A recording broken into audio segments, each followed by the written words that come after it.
ఓం అస్మద్గురుభ్యో నమః. దేవీ శరన్నవరాత్రి మహోత్సవాల్లో భాగంగా ఈరోజు 4వ రోజు. మా కాలనీలో అమ్మవారు వైష్ణవీదేవిగా అమ్మవారు అలంకరించబడుతుంది. ఈ యొక్క వైష్ణవీదేవి యొక్క అలంకరణలో నీలిరంగు అమ్మవారిగా అలంకరించబడుతుంది. అలాగే మనకి చెప్పినట్లు వైష్ణవి విష్ణు రూపిణి అయో నిర్యోని నిలయ కూటస్థాకుల రూపిణి అని సహస్రణంలో ఏ విధంగా చెప్పిందో ఆ రకంగా మా యొక్క వైష్ణవీదేవి ఈ రోజున అమ్మవారికి విశేషమైనది ఏంటంటే నివేదన పాయసాన్న ప్రియాత్వస్త పశులోక భయంకరి. పాయసాన్ని అని గనక అమ్మకి గనక నివేదించినట్లయితే అమ్మ యొక్క కృపాకటాక్షాలు ప్రతి ఒక్కరికి ఉంటాయి.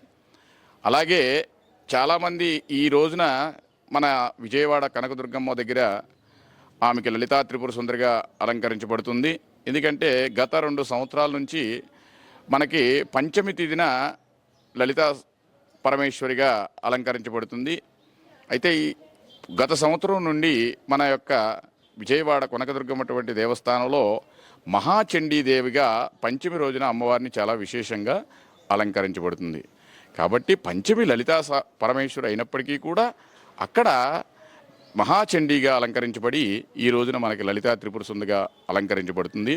అయితే మనకి మూలా నక్షత్రం వరకు కూడా అమ్మవారికి ఒక్కొక్కరు సప్తమాతృకులుగా అలంకరణ చేస్తారు. కొన్ని వాళ్ళ ప్రకారంగా అందరికీ కూడా అలంకరించబడుతుంది. కానీ మూలా నక్షత్రం నుండి మూలా నక్షత్రం దుర్గాష్టమి, మహర్నవమి, విజయదశమి ఈ 4 కూడా మూలా నక్షత్రం రోజున మహాసరస్వతీదేవి, అలాగే దుర్గాష్టమి రోజున దుర్గాదేవి, మహర్నవమి రోజున మహిషాసురమర్దిని, విజయదశమి రోజున రాజరాజేశ్వరి దేవిగా అన్ని ఎక్కడన్నటువంటి దేవాలయాలని కూడా ఇవే అలంకరించబడతాయి.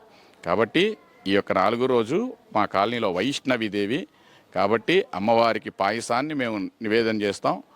మీరు ఒకసారి ఆ యొక్క అమ్మవారిని దర్శించుకొని ఈ యొక్క దృశ్య శ్రవణం ద్వారా వీక్షించినటువంటి ప్రతి ఒక్క భాగవతోత్తములందరికీ కూడా ఆ యొక్క వైష్ణవీదేవి యొక్క కృపాకటాక్షాలు ప్రతి ఒక్కరికి ఉండాలని కోరుతూ జై శ్రీమన్నారాయణ.